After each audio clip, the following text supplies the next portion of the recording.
Olá, sejam bem-vindos ao Ponto de Vista. Cabo Verde celebra 35 anos da liberdade e democracia, um percurso marcado por conquistas e desafios no campo dos direitos fundamentais. Entre eles, destacam-se a liberdade de imprensa e a liberdade de expressão, pilares essenciais de qualquer Estado democrático. No programa de hoje vamos refletir sobre os avanços, os desafios atuais e as perspectivas futuras. Hoje o Ponto de Vista conta com a presença do presidente da JOC, Jeremias Furtado. Seja bem-vindo. Boa noite, muito obrigado pelo convite. Sempre um prazer estar cá convosco. É também o nosso convidado Daniel Medina, ele que é jornalista e especialista em comunicação. Aproveito também para cumprimentar. Olá, Daniel. Muito boa tarde. Grato pelo convite e será um prazer estar convosco. Começamos com o nosso convidado aqui do estúdio, Jeremias Furtado. Para si, o que representa comemorar hoje 35 anos da liberdade e democracia? Bom, representa muito a minha idade. Acredito que liberdade e democracia é tudo aquilo que o povo e o cidadão necessita ter a capacidade, ter o poder de escolher os seus decisores, ter de poder e poder falar aquilo que lhe serve para exprimir os seus sentimentos, sem medo de represálias, sem medo de sofrer consequências, é ter as ferramentas, estar livre para o exercício da sua cidadania. É claro, sempre com muita responsabilidade, até porque até onde termina o nosso direito e as nossas liberdades, começam também as liberdades e os direitos dos outros, então daí que o respeito faz todo sentido neste jogo. Daniel, pelas experiências em vários campos de atuação e como cidadão, o que é que representa esses 35 anos da liberdade e democracia? Esses 35 anos de liberdade e democracia representam quase tudo. Em termos de progressos, não podemos dizer que a democracia, como você disse logo no início, a democracia multipartidária iniciada em 91, representou naturalmente o fim do controle político direto sobre a comunicação social. Quando isso acontece, há, digamos assim, uma criação, uma expansão de órgãos privados, seja de rádios comunitárias, jornais independentes, plataformas digitais, entre outras. Lembramos que o único órgão privado que havia em 1990-91 era, portanto, Terra Nova, que era dos padres capuchinhos, de uma congregação religiosa. Por outro lado, temos a garantia constitucional da liberdade de imprensa e de expressão. Quando está plasmado na Constituição, naturalmente que nós já temos essas garantias, esses são progressos, naturalmente, de peso. Criou-se, naturalmente, nestes 35 anos, um ambiente relativamente seguro para o exercício do jornalismo, quando comparado com outros países africanos. O enquadramento legal existente atualmente protege suficientemente os vários direitos adquiridos ao longo desses 35 anos da liberdade e democracia, no campo da liberdade de imprensa e também da liberdade de expressão. Penso que a Constituição da República de Cabo Verde tem consagrado e consagra explicitamente a liberdade de expressão, a liberdade de informação e a liberdade de imprensa. As leis estão muito específicas e regulam a comunicação social de uma forma extraordinária. Pode-se melhorar? Pode-se, naturalmente. A existência também, podemos registar a existência da entidade reguladora da comunicação social, para garantir que há pluralismo e há independência. Por outro lado, ainda dentro dos direitos pelo quadro legal, nós temos naturalmente o reconhecimento do direito de resposta, o reconhecimento do contraditório permanente. Há uma limitação clara e prática, que é a boa legislação nem sempre significa aplicação eficaz, sobretudo perante pressões políticas ou económicas. E, Jeremias, os jornalistas em Cabo Verde exercem a profissão com a liberdade plena, digamos assim? Bom, queria pegar naquilo que disse o nosso convidado, o nosso colega, né, Daniel Medina, dizer que concordo. A nossa Constituição é clara, garante pleno exercício da liberdade de imprensa e das garantias para o exercício livre da profissão de jornalista. Mas há uma diferença, o que é que está na Constituição e aquilo que há, na verdade, na prática. O que, na prática, podemos observar que os jornalistas em Cabo Verde, não todos, né? Alguns, não exercem o seu trabalho com toda a liberdade que deveriam exercer. Isto está claro. É ver as pressões económicas que há sobre os órgãos privados, é ver também a própria dimensão daquilo que é o nosso país, um país pequeno, onde todo mundo conhece todo mundo é primo, amigo, vizinho, todo mundo. Então, o que acaba, por certa forma, a contribuir para que haja a chamada autocensura, que é um problema que vem se arrastando há algum tempo aqui em Cabo Verde, é que os jornalistas se privam a si mesmos de abordar determinados assuntos, de escrever sobre determinados temas que podem afetar ou ir de conta das aspirações de pessoas que lhes são conhecidas. Então, aí é um problema. E o que a JOC, a associação que defende a classe jornalística no país, está a fazer neste sentido para que possamos seguir um outro rumo? A JOC faz aquilo que sempre fez desde a sua existência, que é estar ao lado dos jornalistas, promover ações de formações, pedir para que haja mais respeito para o profissional jornalista, garantir maiores condições, pedir para que haja maiores garantias das condições de trabalho dos jornalistas e, sobretudo, fazer com que as redações estejam reforçadas. Isto da autocensura também pode ser muito influenciada pela pequenez das redações. Temos redações com pouca gente e, se calhar, se houvessem mais gente nas redações, poderia-se trabalhar mais temas, mais assuntos e, com isto, trazer mais temas para o debate público, que na verdade, é a dinâmica do jornalismo, trazer temas para a reflexão pública, para o debate público, e isto tem falhado de alguma forma. E esta questão da autocensura dos jornalistas também implica, por exemplo, no jornalismo de investigação? É claro, e o público, que é quem ordena, quem manda e quem pede, muitas das vezes está a reclamar que não há jornalismo de investigação em Cabo Verde. Eu não digo que não há. Há jornalismo de investigação, há colegas que fazem grandes trabalhos, tanto é que temos colegas que vão responder a tribunal por causa de trabalhos feitos com coragem, com muita cutilância, mas acredito que falta mais.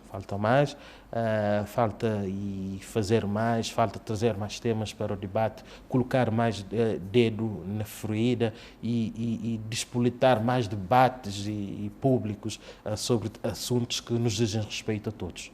E o facto dos jornalistas, alguns, são constituídos arguidos em processos judiciais, isto certamente também fragiliza a questão da liberdade que os jornalistas têm de informar diariamente. Sim, isto fragiliza e é algo que temos batido nesta tecla há muito tempo, porque esta questão do jornalismo e segredo de justiça já merecia um outro tratamento do legislador, de quem de facto faz a lei.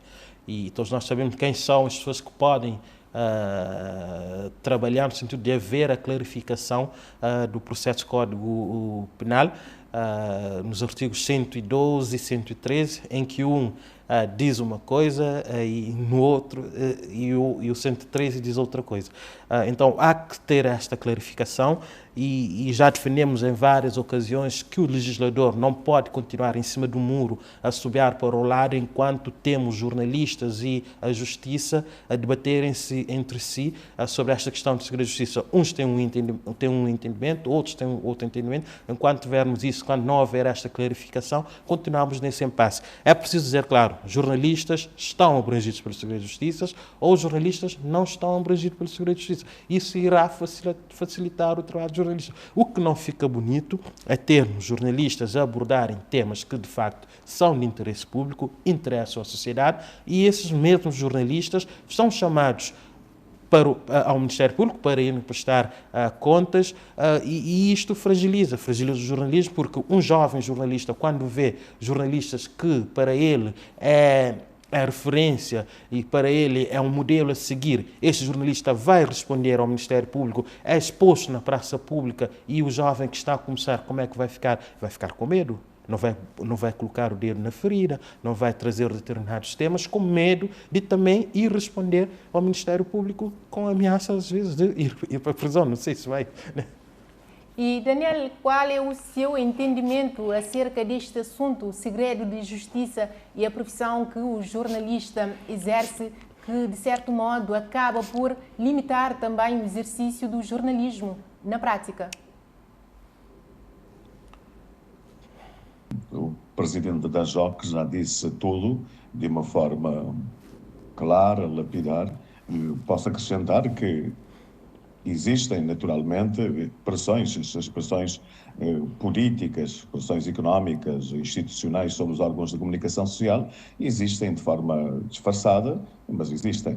Mas nós temos é que ver que a dependência financeira da publicidade estatal e privada permitem isso. Há igualmente uma fragilidade económica dos órgãos no mercado tão exíguo que é gravoso. Portanto, não há publicidade para toda a gente, quer dizer que a parte económica fica penalizada, as pessoas não conseguem, os órgãos não conseguem sobreviver porque têm essa pressão. Não, por exemplo, nós já tivemos casos de jornais, claramente, e nós todos sabemos quais são, os jornais que fecharam porque tinham contratos de publicidade com órgãos, particularmente do Estado e também outros privados, e depois de terem feito reportagens que não estiveram na linha de acordo com essas empresas, foram-lhes cortadas essas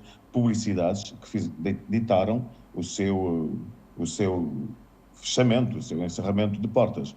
Naturalmente que há tentativas indiretas também de influência editorial, há processos judiciais, como disse o Sr. Presidente da JOC, também como forma de intimidação, e claro que os órgãos de comunicação social, e inclusive os próprios jornalistas, muitas vezes fazem autocensura por receio de represálias. Claro que esses mecanismos ao produzirem uma redução de publicidade institucional a órgãos críticos do poder, ficam maniatados, e a barriga, digamos assim, também vai pagar por isso, porque não há muitos órgãos de comunicação social. Se você for expulso de um órgão, para onde é que vai? Nós temos esse handicap aqui em Cabo Verde, perante estas pressões económicas e institucionais que não vêm de agora. E estando o país e os jornalistas neste contexto, como devem atuar no dia a dia, já que são profissionais que são formados para também informar os cidadãos? Como devem lidar os jornalistas com este cenário de pressões e de conflitos entre as partes, digamos assim, já que temos jornalistas que já foram constituídos arguidos? Sim, isso todos nós já sabemos. Naturalmente que a classe deve unir-se cada vez mais, e como disse também, tenho que referir que o presidente da JOC já falou dos artigos que entram em contra. Essas contradições devem ser eliminadas, porque o jornalista é uma pessoa livre, desde que se reporta aos factos, desde que procure a verdade. Ele é um elemento livre da sociedade, por isso é que tem a liberdade de imprensa e tem a liberdade de expressão para corresponder, E, naturalmente, que a legislação é que deve procurar adaptar-se à contemporaneidade. Neste momento, ao ano 2026, temos que ter uma legislação melhor para que os jornalistas não se sintam naturalmente intimidados por qualquer pendor político, por qualquer artigo que esteja no processo penal. Jeremias falou aqui da questão da sustentabilidade dos órgãos de comunicação social, principalmente os órgãos privados. Que papel deve ter o Estado na garantia desse direito para com esses órgãos? Eu acredito que o Estado deve assumir esta responsabilidade, porque cabe ao Estado garantir as liberdades, garantir a pluralidade e garantir que esta pluralidade exista e possa funcionar de facto. Então não podemos ter uma empresa, a maior empresa de comunicação no país, a receber subvenções do Estado e, entretanto, esta mesma empresa a receber as publicidades do Estado. E tudo isto irá, de certa forma, afetar também os órgãos privados que não têm uma subvenção do Estado, mas que também não recebem as publicidades do Estado. Então há que se melhorar esta questão da publicidade institucional, há que se melhorar esta questão da sustentabilidade, os benefícios para os órgãos privados, para que possam contratar jovens, para que tenham benefícios nas alfândegas e noutros tipos de impostos, tudo isto para trazer dar um maior fôlego, né, a esses órgãos privados, e tudo isto, na verdade, quem vai sair a ganhar é a democracia cabo-verdiana, que vai ter órgãos privados com sustentabilidade, que vai ter órgãos privados a fiscalizar as ações governativas, as ações dos políticos, da própria justiça e de outras figuras do nosso jogo democrático.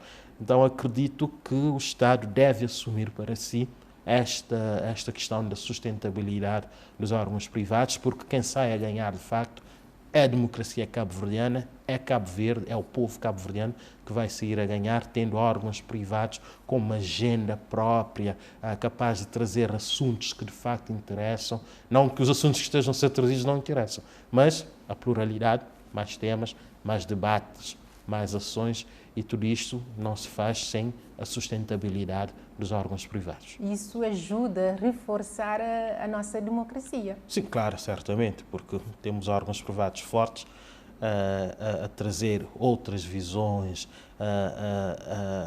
desgarados também um pouco daquilo que é a agenda política e trazer a sociedade, trazer o povo, as pessoas do interior, da cidade, o dia a dia das pessoas.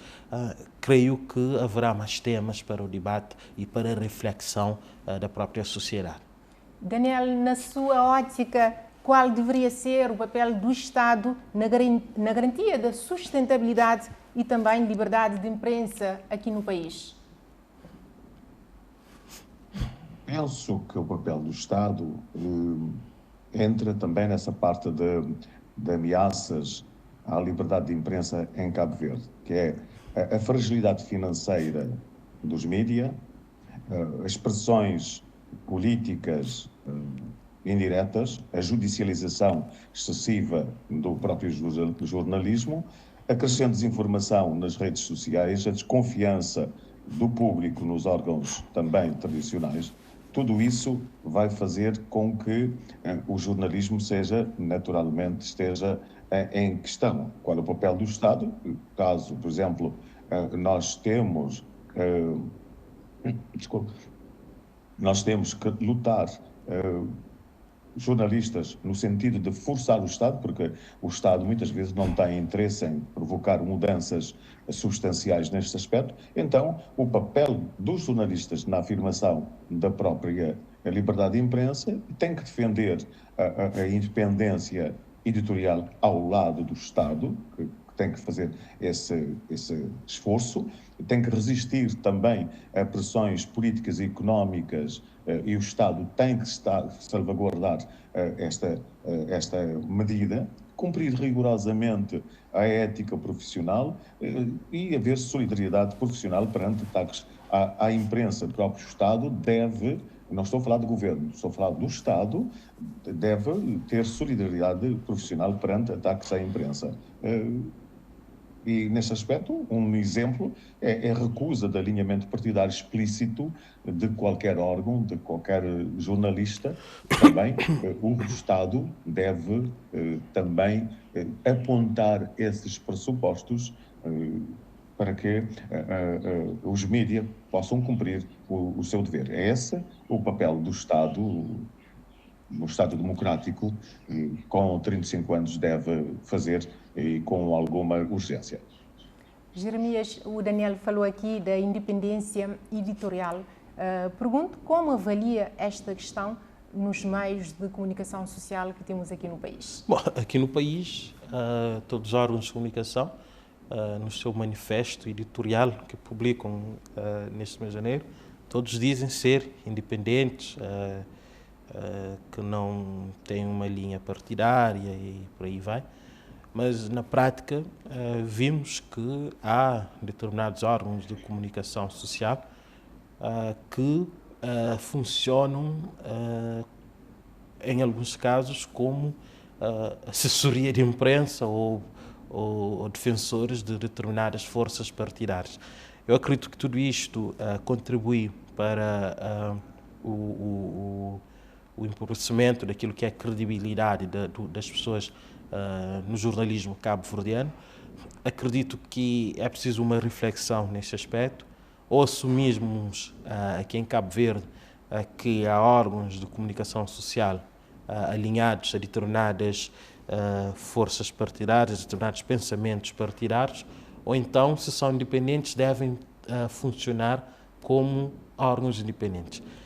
Isto tudo é perigoso estar a dizer, porque há quem vai entender que se está a dizer que todos os órgãos são assim. Não, todos não são assim, mas há sinais que estão vindo à tona ainda mais neste período que antecede as eleições aqui no país. Há sinais que podem ser vistos como algo preocupante relativas à independência dos órgãos de comunicação social, e que devemos deixar o jornalista, os órgãos de comunicação social devem assumir uma postura mais independente. O exercício do contraditório, o desmentido, enfim, e outros mecanismos que se usam no jornalismo para mostrar que há pluralidade de vozes, que não se está tendencioso e que se faz um jornalismo imparcial.